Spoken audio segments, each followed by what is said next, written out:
It's my feel-good breakfast show.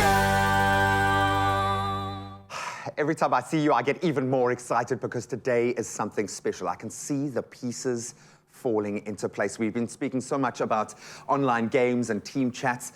So let's take a look at a game that relies a lot on what that communication is, the idea of collaboration, those elements to actually win the game. And we've got Jess with us to talk about Overwatch 2. I think people might be surprised. I think they might have thought of a different branded game. I love this. Yes. I just saw a different light in your eyes. It was like, I'm going into Overwatch mode right now. But this is cool. Eyes on the prize. Yeah, I love that. But gee whiz, when you see the top exponents in these gaming spaces, collaboration, they need sports scientists to sit with them, to help them to learn to collaborate, to be able to play this game. But take us to the heart of it. It just looks beautiful. This is actually like one of my all-time favorite games, and we've chosen it for the tournament specifically because it's free to play. It's cross-platform. Like you can play it on anything. It's democratized. Yeah, it's so accessible. It's so much fun, and you don't need to have played the first one to understand this game. You can just kind of jump right in, and there's such a variety of heroes and a variety of roles. Like there's my daughter. There's my daughter again. There's my girl. And she'll see that she watches her brother play. Yes. And then she runs out the room screaming, "I am Georgia!" And Georgia, she uses her name as a war cry. I mean, that is beautiful. So how does the game dynamic itself work? Why is this such a great place for young people, especially to come and collaborate and to be in that team, that community environment? It is a team game. It relies heavily on communication and everyone in their different roles. So what has changed now, it used to be 6 team members, now it's 5. So you have your tank, your 2 damage, and your 2 healers, and they obviously all rely on each other. Your tank kind of charges through those enemy lines, clears the path. And we all have a friend like that. Everyone has that mate. That's me, I'm the tank. Yeah, always overextending. Then you have your damage that's taking the other team members out, and then your healers that are obviously supporting the tank and the damage as much as they can. So you need to know your hero, their roles, what they do, and then work together to... And talk and communicate and get the best out of it. Do you have to have experience in the game? Do you walk this journey? Can you just pick it up and play? Where does this fit into the gaming ecosystem? I think you can just pick it up and play. I wouldn't play the super ranked games if you've just started, because it's too humbling. You'll get very frustrated. Your team members are going to get frustrated with you. They're like, what are you doing? But there are many modes to play in this game where you can kind of get to learn a little bit before you jump into those sweaty competitive games.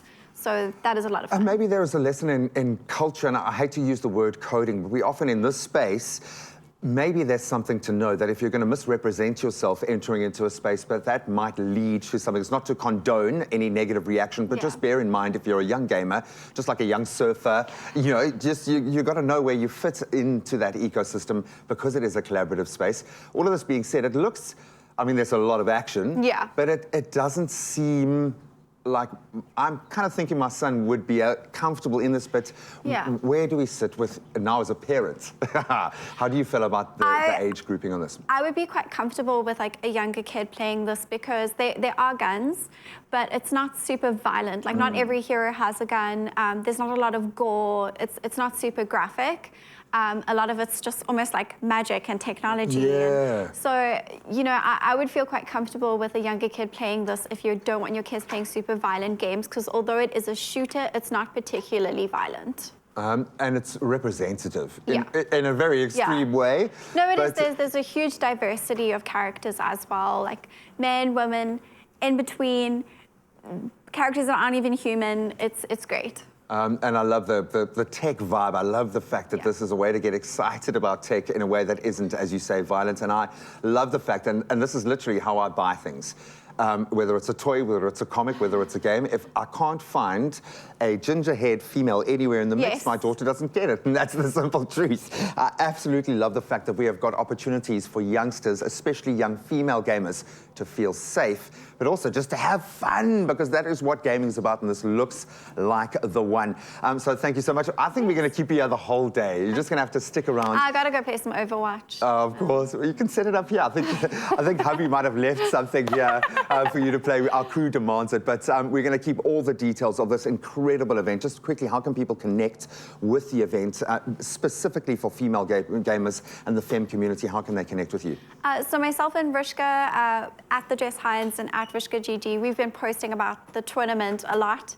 So if you follow us on our socials, it will be all the first posts, and then we've got links and everything where you can enter the tournament and you can follow, and then we've posted about all of the people taking part, and you can follow their channels and watch them compete. The whole story right there, this beautiful narrative. Stick around because we love you and you're inspiring people today. We are inspired by women in sport today, especially in the gaming space.